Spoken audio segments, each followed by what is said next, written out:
House Republicans have initiated proceedings to reprimand Democratic Representative Al Green of Texas following his vocal disruption of President Donald Trump's address to a joint session of Congress on Tuesday.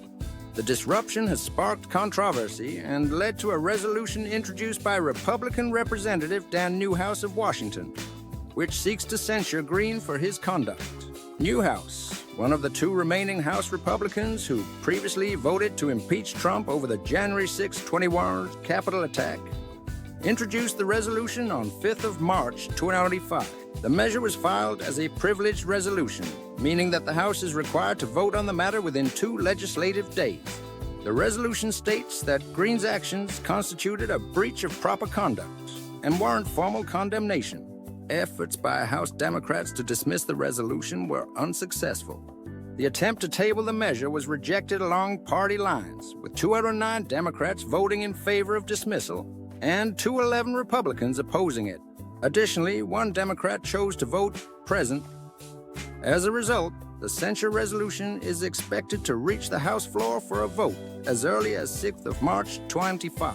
The incident in question occurred just minutes into President Trump's speech, when Green stood, raised his cane in the direction of the president, and shouted in protest. House Speaker Mike Johnson, a Republican from Louisiana, quickly intervened, instructing Green to return to his seat and maintain decorum. However, Green persisted, leading Johnson to direct the sergeant-at-arms to restore order and remove the congressman from the chamber. Following his removal, Green expressed a willingness to accept any repercussions that might result from his actions.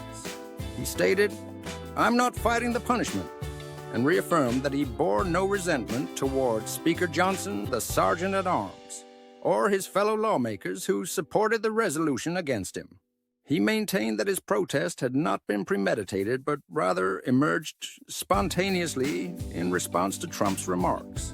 If the censure resolution is approved, Green would be required to stand in the well of the House of Representatives while the Speaker formally reads the resolution aloud.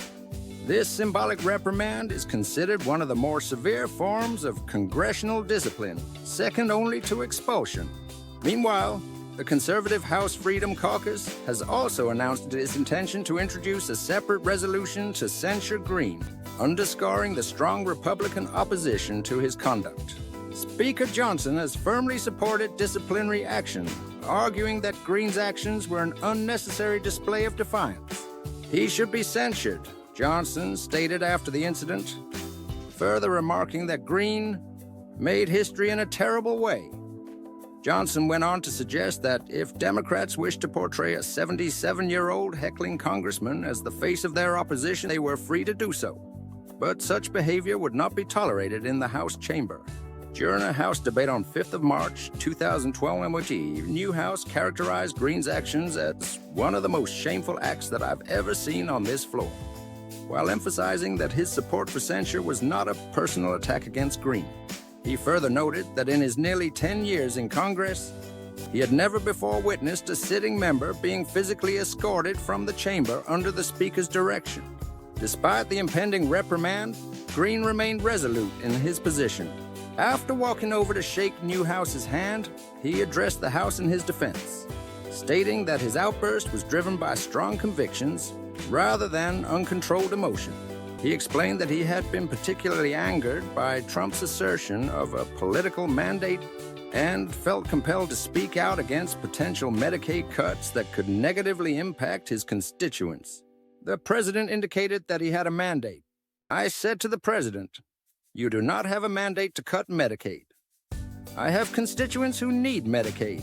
They will suffer, and some will die if they don't get Medicaid,' Green declared. Acknowledging that he was aware of the consequences, he added, 'I heard the Speaker when he said that I should cease.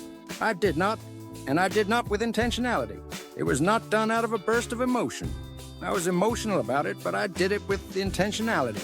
Concluding his remarks, Green stood by his decision, asserting, 'I would do it again.'